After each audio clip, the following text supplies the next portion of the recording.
Գանգատը մենք ուղարկել ենք նորից նայեցի ապրիլի 12-ին 16 թվական, այսինքն մի քանի օր։ Այո, 30, բայց հիմնական գանգատներ։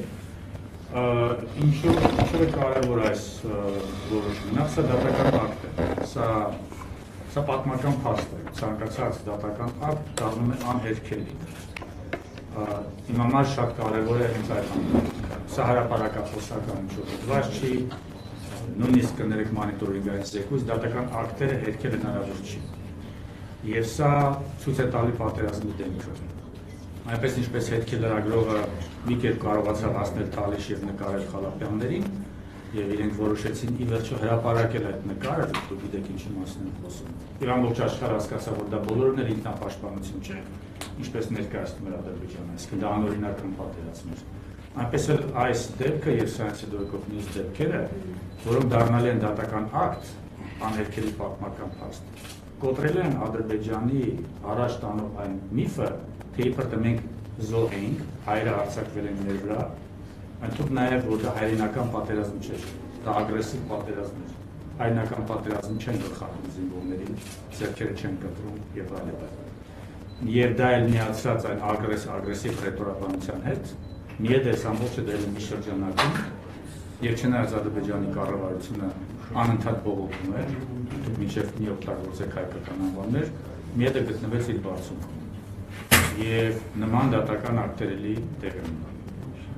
Հիմա առաջին դա է կարևորը, խնդրեմ հիշեք, որ սա պատմական փաստ է, որովհետև սա դատական ակտ է, որովհետև քաղաքական դիսկուրսում երկրորդ ամեն ինչ մոռացվում է,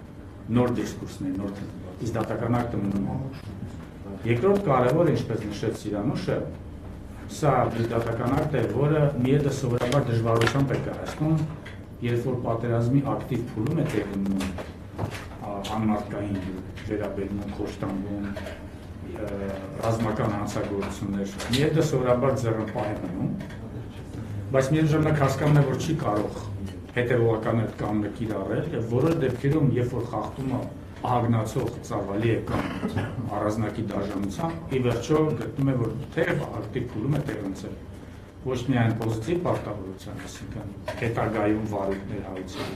այլև նեգատիվ, այսինքն նյութայրավական հիմքով որոշում է կայացնում։ Հա այստեղ որոշումը որ կարդակ, ըստ էության ինչ է ասում ԵՏ-ը, դա կատարել են Ադրբեջանի զինված ուժերի անդամները, դա կատարել է Ադրբեջանը։ Եվ Ադրբեջանը ստիպված սա պետք է ընդունի, որքան է որ պետության ներսում վարույթներ հարուցի, դատավարություններ, որ փորձի լեգիտիմացնել իր հրահրած պատերազմը, իր ագրեսիվ պատերազմը, դուք գիտեք ինչ դատավարությունների մասին խոսում։ Նման դատական ակտերը հերքելու են այդ իրենց այսպես ասած պատմական ճշմարտությունը։ Ես ուրախ եմ, որ մեզ հաջողվեց հաղթարել մի շարք շատ կարևոր եւ երերացող սկզբունքներ, որով մենք մտահոգված ենք դեռ 16 թվականին, ցանկացած դատական վար դա նաև մեծ քանակի ֆորմալիզմ է, այնտեղ ձևականություններ կան ընդունելության առաջին ներկայացրած, միայն տարածքային իրավազորության հարց, Ադրբեջանը ասում է դա մենք չենք ընդհանրացնում, դա հայերն են, դե արյու ապացի դա։ Ես ուրախ եմ, որ մեզ հաջողվեց հաղթարել դա, ուրախ եմ, որ նյութայրավական հիմքով նույնպես որոշում կայացրեց, իհարկե դեպքը շատ ցավալի է, ամեն անգամ երբ որ խոսում ենք նման դեպքերի մասին, առաջերտին հիշում ենք ընտանիքի անդամներին։ Բայց այդուհանդերձ սա առաջինը չէ, սա շարունակվել են նման ռազմական ակտիվ փուլում տեղ ունեցած դաժան վերաբերմունքի վերաբերյալ դատական ակտեր, որոնք կրկնում իմ համար կարևոր այն է, որ կասկածի տակ է դնելու Ադրբեջանի եւ 16 թվականի եւ հետագա 20 թվականի այսպես կոչված հայրենական պատերազմի կամ այսպես կոչված ինքնապաշտպանական պատերազմի լեգիտիմությունը։ Ադրբեջանը ամենաշատը դա է փորձում, դրան է փորձում հասնել, լեգիտիմացնել իր կողմից կատարված ահաբեկչական ակտերը, իր կողմից ագրեսիվ պատերազմը։ Նման դատական ակտերը կոչված են այդ լեգիտիմությունը վերացնելու։ Իմ կարծիքով ամենամեծ արժեքը իրավական, մենք քաղաքական վերաբերյալ չենք խոսում, ամենամեծ արժեքը դրանում է այս դատական ակտը։ Եվ եթե կարելի է շատ հակիրճ ապացույցներին, թերևս տեսել եք, մենք հարցադրումներով էլ հարցին կանդրադառնանք, Ադրբեջանը շատ ցավագին է արձագանքել, բայց նաև ագրեսիվ, այսինքն ոչ թե զղջում են կատարվածի համար եւ հանձնառում են փոխել պրակտիկան,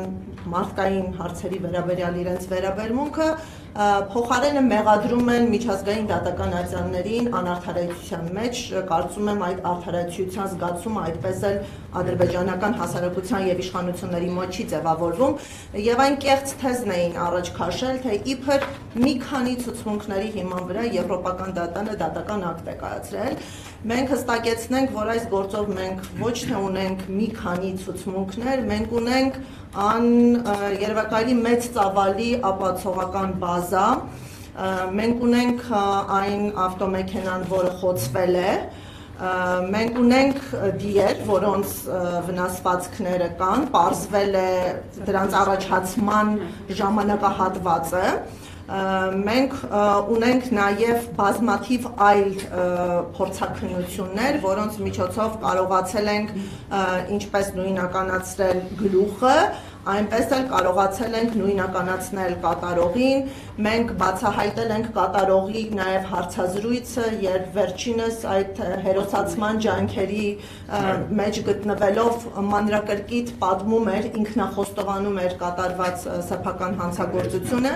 այո, եւ երևի պարոն Ղազարյան դուք ներկայացնել կարող եք որոշ լուսանկարներ եւ ցուցադրել։ Ուրեմն ամենայն հավանականությամբ դիվերսիոն խումբը, որը մեր դիրքերի հետևում էր գտնվում Թալիշի, վերադառնում էր Թալիշից, որտեղ արդեն կատարել էր Խալափյանների նկատմամբ հանցագործություն։ Այսինքն հասարակ դատացկաբանական փորձաքննությունը կարող է ցույց տալ, եթե Ադրբեջանը դարվել, որ սա նույն մարդիկ են արել, ովքեր կրակել են Բեռնատարը, դուք տեսնեք Բեռնատարը ցանց էին սարքել, եւ ովքեր ընդամենը 4-5 ժամ առաջ գտնվել են Թալիշում։ Այսինքն, այո, ցանկացած դատավարժնունը բարդպան ապացույցները հայտարարելն է, մանավանդ եթե ապացույցները գտնվում են այլ պետության տարածքում։ Այստեղ մեզ հաջողվեց այնքան որոշակի քանակի եւ որակի ապացույցների շեմը հաղթել, որ ապացման լեռ անցադիմացինի վրա, եւ Խալափյանների վճիռը հաստատ կգա եւ կհամալրի այս վճիռը եւ մեկը մյուսի հետ փոխկապակցված։ Ես անձամբ այդ վայրում եղել եմ օգոստոս ամսին 16 թվականին եւ դա ամենևին ակտիվ ռազմական գործողությունների դաշտ չէր, դա թիկունքում էր գտնում, որտեղ Բեռնատարը տանում էր զինամթերք։ Հասկանալի է հումանիտար իրավունքի համաձայն դա լեգիտիմ թիրախ է, բայց ոչ այդ կերպ հասնել ռազմական առավելության, ինչպես ադրբեջանական դիվերսիոն խումբը։ Եվ դա Թալիշ գյուղից մոտավորապես 1-1.5 կիլոմետր հեռավորության վրա էր, փոքրիկ ձորակի վերևը ճանապարհի վրա, այսինքն պարզ է, որ դարանակալն է։ Ինչևէ, ես շատ չերկարացնեմ, ուղղակի կրկին իմ կարծիքով բավականին բարդ պրոցես էր սա, որովհետև մեզ պետք է ցույց տալ, որ ակտիվ ռազմական փուլում ադրբեջանական դիվերսիոն խումբը ներթափանցել է եւ կատարել է այդ դաժան գործողությունները եւ ուրախ եմ, որ կարողացանք որոշ իրավական խնդիրներ լուծել։